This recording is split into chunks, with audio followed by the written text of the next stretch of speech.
They soar over our heads at outrageous speeds and cost millions of dollars. You'd think they were safe, but are they? Tonight, what was uncovered inside fighter jets that has the safety of local F-16s under fire. Plus, what you do in your spare time or just for fun could be getting Tucson some national recognition, we'll explain. And new details on Britney Spears' weekend wedding in Vegas. You won't believe who walked her down the aisle. Those stories and your first look at weather are all next on WB News, first at 9.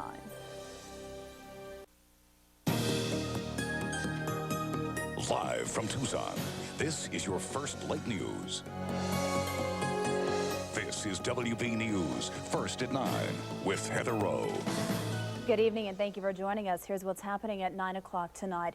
Aircraft that fly over Tucson every day are under investigation for engine problems. Find out why our city earns high marks for fitness. And in the buzz this evening, Britney's time as a blushing bride is short-lived. We begin with 9 at 9, your world in 9 minutes. Our top story tonight, aircraft that fly over the city on a daily basis are under scrutiny this evening. The Arizona Air National Guard has found a new flaw in its fleet of F-16 fighter jets. Tonight, J.D. Wallace is joining us live from Tucson International Airport. J.D., how is this problem affecting the Guard's flight schedule? Well, the Guard will tell you that they're back on schedule with about 60 flights a day, Heather, but there's more work to do when the F-16s are on the ground here at Tucson International Airport. Mechanics must inspect every jet engine to make sure there's no threat to the pilot or to the public below. You know, you have nothing to worry about. I, as a pilot also, not only a maintainer, but as a pilot, have no problem getting in the airplane and flying the airplane. Words of reassurance from Colonel Ulay Littleton, the man in charge of maintaining the Arizona Air National Guard's F-16s here in Tucson. After an Air Force pilot ejected from a defective F-16 west of Phoenix in June, the Air Force discovered faulty blades in the engine. Now, everyone flying with Pratt & Whitney F-100-220 engines must inspect the turbine blades every 15 to 20 flight hours. It's going to be more maintenance intensive as far as an inspection is concerned. So where you have one person to do these jobs because you only had to do them once every couple of months, for example. Now I've got to do once every couple of weeks. You can see how much that adds to the workload. An additional workload already paying off. 10 suspected faulty blades were found among the Guard's 100 engines. But the Colonel stands by the F-16's engine, saying some parts receive more stress and simply require more attention. Those areas are the ones that you're going to continue to concentrate on, and so you keep moving and you keep trying to add better engineered parts throughout the engine so that you can go ahead and ensure you have that airplane up there or that engine up there that's going to work for you all the time like it's designed to. Now, the F-15 also uses these engines, so they will also have to be inspected on that 15 to 20 hour time period. Now, mechanics, what they'll do is they go along the engine blades with this device that looks like a tuning fork, and what they do is they try to find defects in the blade that you cannot see with the naked eye. There's also a Pratt & Whitney team here in Tucson that helps with engine inspection and maintenance. Heather? All right, thank you. J.D. Wallace reporting live for us this evening. New Homeland Security measures are on their way to Tucson International Airport and are already in place at Sky Harbor. It's called U.S. Visit. Foreign visitors from all but 28 countries will now be electronically fingerprinted and photographed when they arrive in the U.S. Mark Stein has more.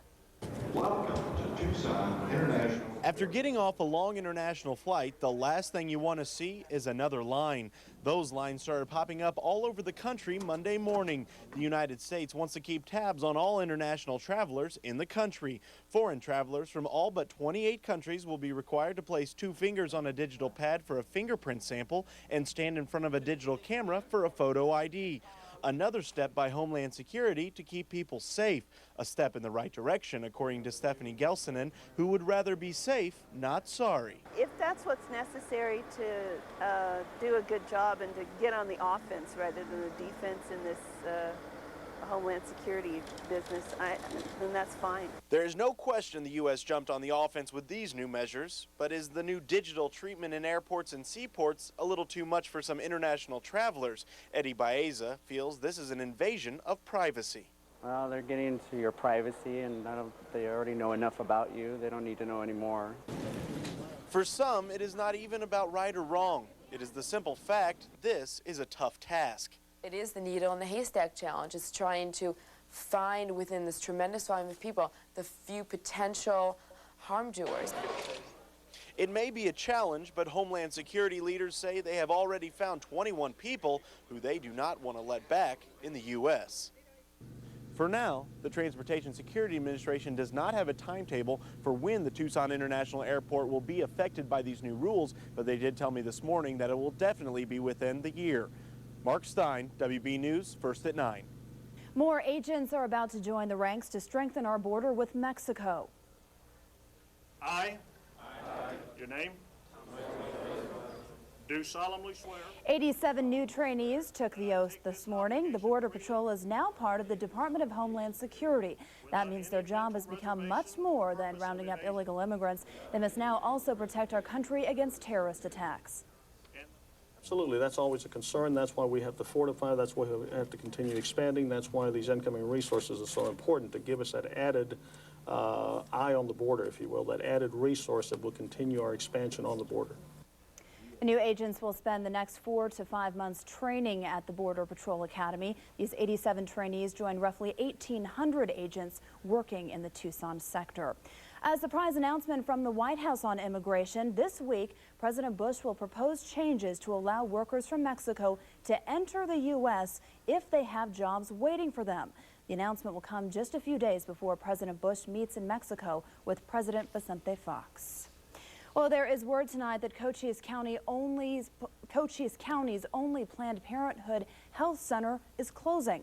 After 20 years in the same location, the Sierra Vista Center has been given 30 days to leave its building.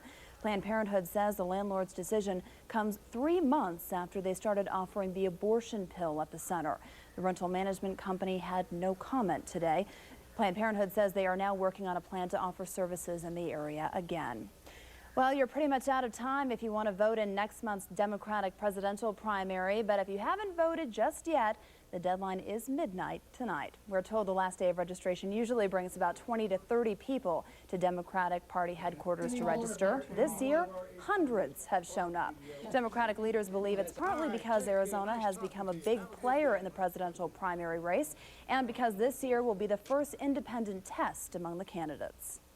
Right. They're concentrating on Arizona to a great extent, because there's no favorite son in Arizona. Iowa has favorite sons, New Hampshire has favorite sons, people from New England, people from the Middle West.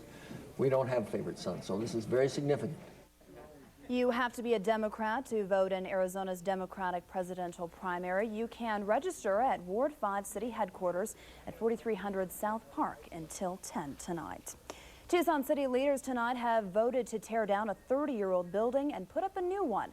Council members approved an application for an $11 million federal grant to help with the demolition and reconstruction of the downtown Martin Luther King apartment building. The entire project will cost $46 million. During the project, the city will relocate residents into other low-income housing or, in some cases, regular apartment complexes. Well, some Midtown residents are homeless after a fire gutted their trailer home today. Firefighters say it started when a candle tipped over in a bedroom of a home near Stone and Prince. Flames and smoke caused almost $30,000 in damage. Fortunately, no one was injured in the fire, and the Red Cross is helping the people who live there find a shelter. Well, the weather, the food, and the air quality, all ingredients for fit folks. One fitness magazine says that Tucson is the 9th fittest city in the country. MARIANNE Martinez is live at a Northwest Side gym to explain why. MARIANNE? Heather, one of the reasons Tucsonans are so fit is because there are so many health clubs. Now, it's 9 o'clock here at Desert Fitness West, but there's still lots of people working out. Now, Men's Fitness does a survey of the 25 fittest cities and the top 25 fattest cities. The top 5 fittest cities include Honolulu, San Francisco, Virginia Beach, Denver, Colorado Springs, and Tucson ranks 9th. Men's Fitness used 14 different criteria to rank the cities, including air quality, climate, eating habits, and number of health clubs per capita.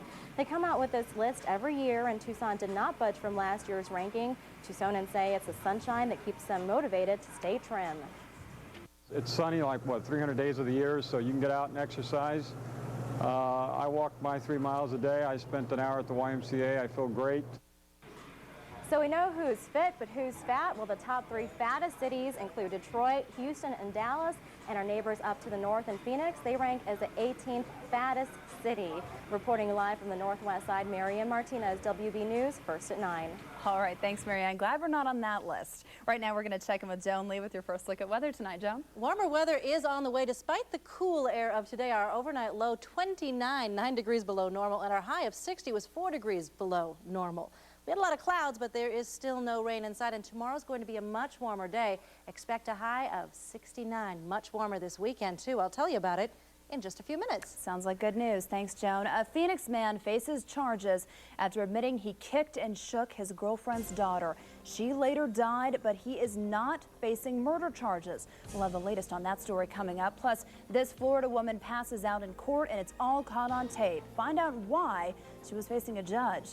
A good day for the markets today to start the week. The Dow closed up 134 points. The Nasdaq gained 41. Lou's Plumbing. You're watching WB News, first at 9 on Tucson's WB. Bond is set at more than $250,000 for a Phoenix man in the child abuse death of a 5-year-old girl. The 21-year-old man admitted that he hit, kicked, and shook his girlfriend's daughter Saturday night. Authorities say it happened at the couple's Phoenix apartment. It will now be up to prosecutors to decide whether to upgrade those charges to murder. Authorities say the mother took the child to a hospital yesterday morning, but by that time the little girl was already dead. A New Jersey woman is facing charges after investigators say she tried to drown her newborn daughter in a toilet. That's topping a look at America tonight.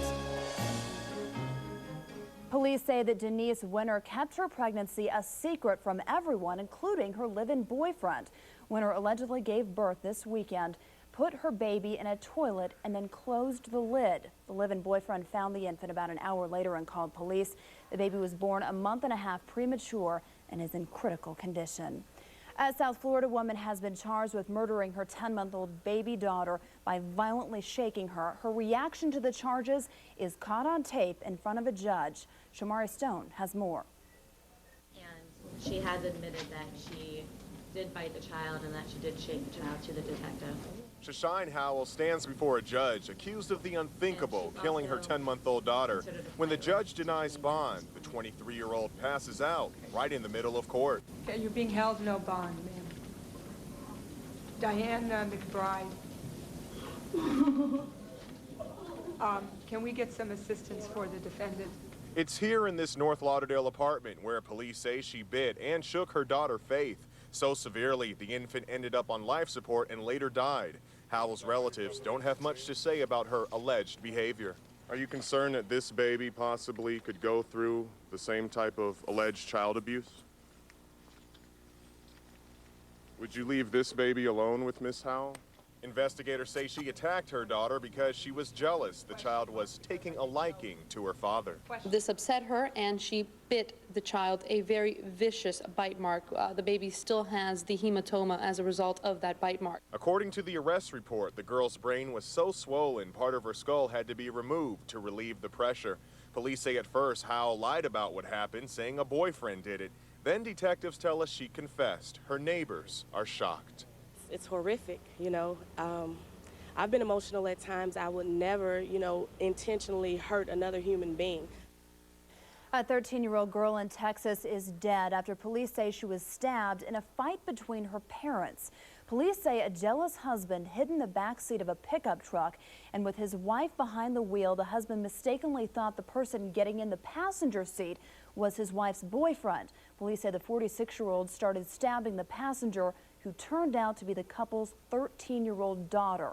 Once he figured out that he had hurt his own daughter, the man tried to kill himself. He is recovering tonight. Back here in Arizona this evening, police are on the lookout for 4 men who tried to rob an armored car in Chandler. Police say men wearing ski masks pulled up from a car behind a Home Depot this afternoon. They fired several shots from a rifle, but fled before any money changed hands. Well, don't let today's crisp weather fool you. Warmer weather is on the way. Joan Lee will have your full forecast coming up next. Plus, we are getting closer to the Martha Stewart securities fraud trial. We'll have a preview of the Domestic Divas Day in Court.